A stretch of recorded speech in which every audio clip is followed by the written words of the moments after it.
a clear favourite. But let's pick EIT Mover for the seemingly obvious reasons. It's easily the fastest boat. The driver's well experienced. The navigator's also a mechanic. Their backup is good. If only the Hauraki Gulf could be so easily impressed. Day one is a relatively straight run from Auckland to Tutukaka, a distance of 94 nautical miles or 175 kilometres. The record's about 71 minutes, but in today's conditions, the fastest boats will take a little over 2 hours. For many of these teams, there's something symbolic in aiming several tons of water astern at the city, but the 3 days ahead are of more immediate concern.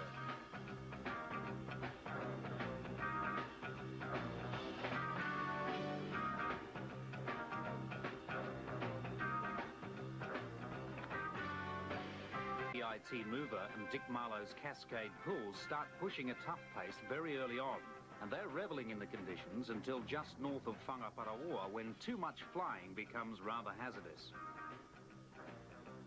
There's not much you can do when a machine that should fly starts bucking.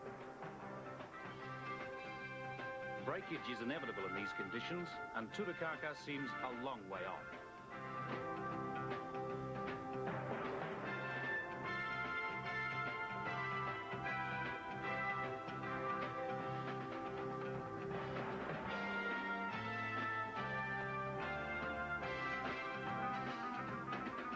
Dick Marlowe's luck changes with a nosedive which wiped a cowling off Cascade Pools, and that's just the beginning.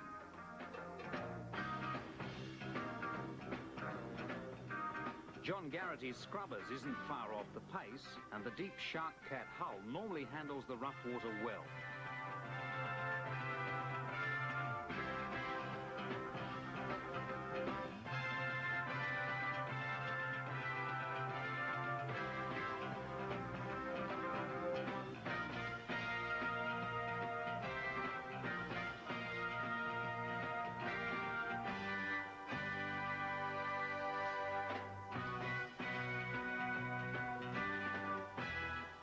But Garrity's luck also ran out on day one, so another of my favourites bites the foe.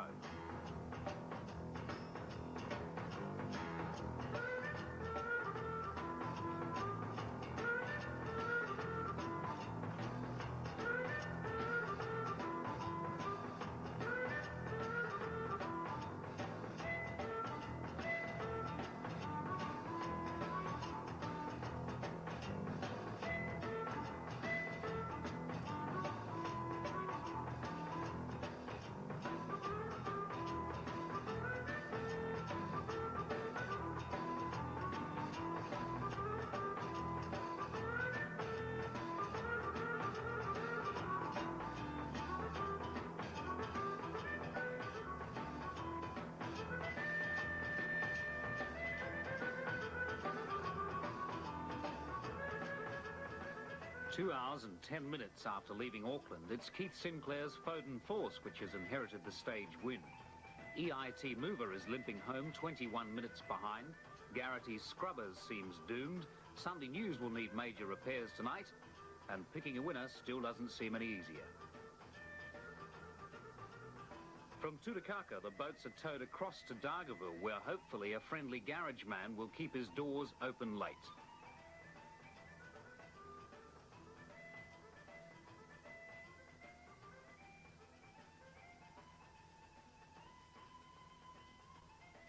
So at the end of day one, Keith Sinclair is as surprised as anyone at his 4-minute lead. Wayne Shackley, Brett and Ron Archer and Dave Donaldson have also benefited from Graham Horn's mechanical problems. Spare parts for EIT have already been dispatched from Auckland, and repairs could take all night. John Garrity's Scrubbers is out of the race altogether. Once they're off the water, it seems rivalry gives way to camaraderie. Mechanics, tools, spare parts and expertise are all swapped freely, and getting as many boats to tomorrow's start line as possible seems to become the common goal.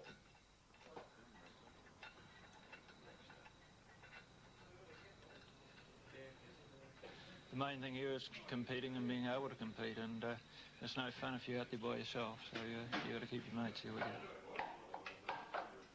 Dick Marlowe and Graham Horn both have considerable time to make up.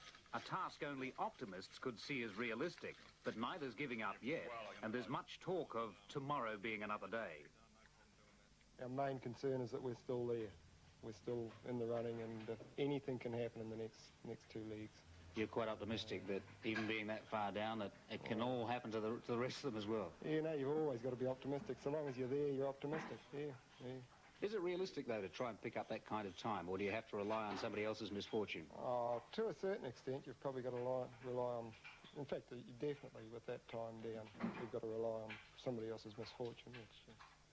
It's going to be real hard to catch up, so it's going to depend on two things, reliability and just what the weather's like tomorrow. 21 minutes is not an enormous amount, with tomorrow's stage taking a fair amount of experience to negotiate. Yeah, tomorrow's going to be a real interesting one, really. It's only about 60 mile. If it's, as the weather forecast says, going to be pretty flat, we're running around 95 mile an hour. I'd like to think we might pick up 8 to 10 minutes. If we do, that's going to give us a real good shot at overhauling the lead on Saturday. The other one to go on there. That's no problem.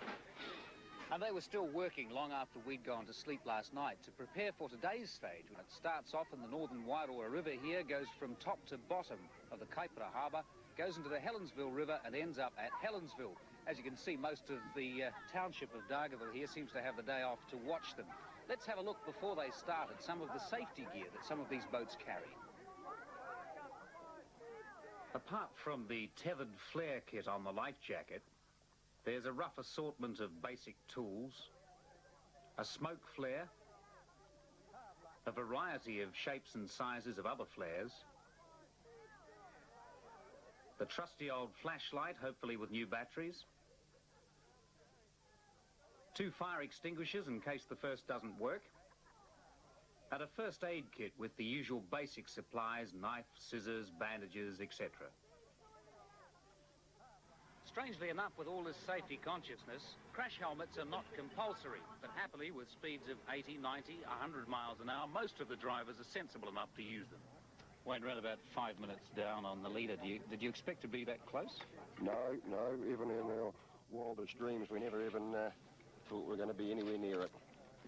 With that little gap there, can you hold on to that today? It's a fairly fast stage, isn't it? It will be. It won't be to our liking. Of course, we like it a little bit rougher. You've got the likes of Sunday News and Cascade and that, which are going to be going a darn sight quicker than what we are on this league. We'll be there at the finish. Keith, it must have been an unexpected event to come in and have the lead yesterday. Well, it was. We didn't even expect to be as close to EIT Mover early on in the race as we were, because of the rough conditions and that. But obviously Graham was taking it pretty easy and didn't want to break any gear. And when he did break down and we shot in the lead, we didn't expect it, that's for sure, Hazards like this log floating on or just under the surface are a danger well known to drivers who've been here before. It's a bad hazard because it wrecks propellers if you hit it. And some of the stuff you can see, some you can't. So you just got to, the stuff you can see, you've got to try and miss if you can. Put it down through the middle of the tunnel or get around it somehow or other. And just hope that you don't catch a prop on it because they're expensive and we don't carry a lot of spares, Today's route promises flat calm and fast times. From Dargaville, they sprint down the northern Wairoa River, the length of the Kaipara Harbour, and up the Helensville River to Helensville. 58 nautical miles or 107 kilometres, a good stage for the fastest boats.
Brett Archer's Interceptor is the first casualty today. Losing a propeller in this case means losing 40 minutes and 3 places.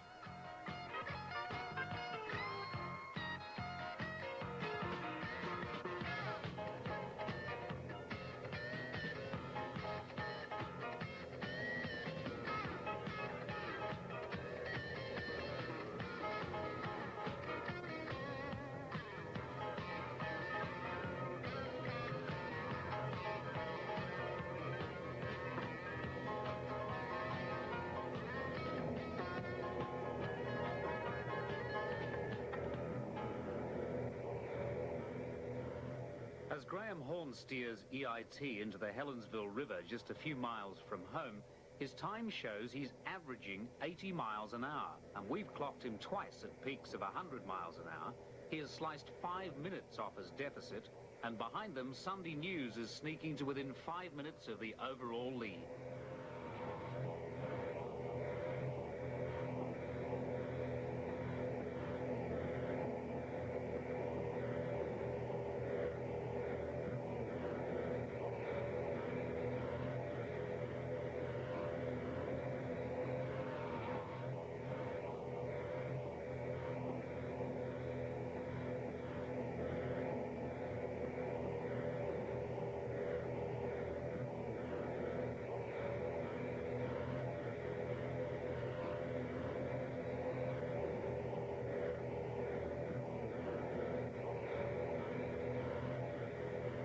So EIT is back in the contest. 2 minutes back, Sunday News and Cascade Pools are next on the water.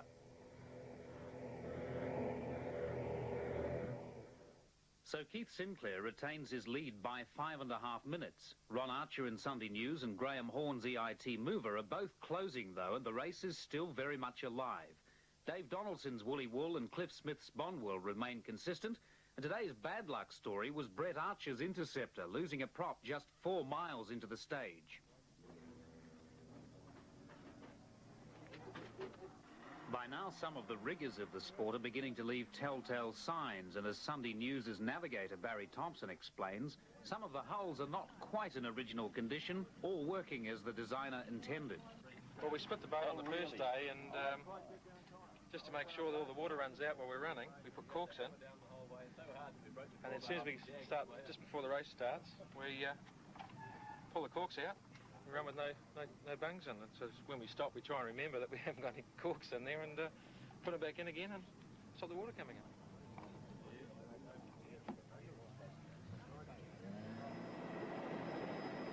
After more repairs and a night's sleep, it's back to the east coast again at the start assembly at Sandspit, a tranquil and scenic little inlet 50 miles north of Auckland.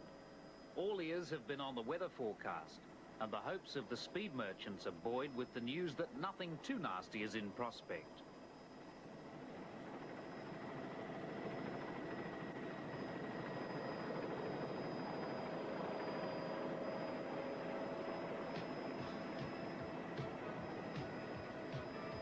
The third and final day's stages comprise 97 nautical miles or 180 kilometres from Sandspit across to Coromandel Harbour, back to Waiheke and then down to finish on Auckland's waterfront. It's a good mixture of rough and smooth where accurate navigation will be vital.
first sigh of relief from Keith Sinclair in Foden Force can almost be heard as Ron Archer's Sunday News staggers along on one motor with all hope of victory lost.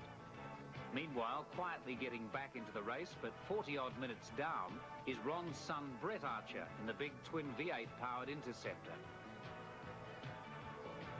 And even Cliff Smith's little Bondwell is still in the running. The feeling of security that should have come from entering a serene Coromandel harbour, the halfway point, just isn't there for Graham Horne and Bob Menzies as they watch helplessly while Foden Force passes its last real challenger for overall honours. All that remains to be seen is whether or not Foden Force can make it to the finish line. Dave Donaldson has kept a good steady pace in Woolly Wool, and now his perseverance and prudence may give him second place.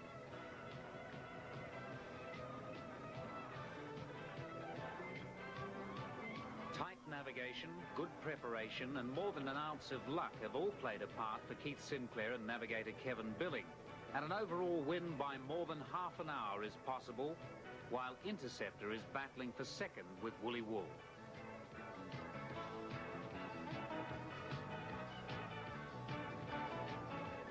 And so the point has proved yet again that endurance racing often isn't won by the fastest machinery. Keith Sinclair's Foden Force withstood the pressure while faster boats broke down.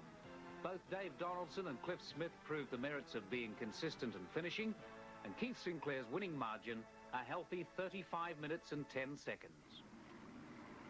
Foden Force chugs back to Orake Wharf virtually unnoticed on a busy harbour Saturday.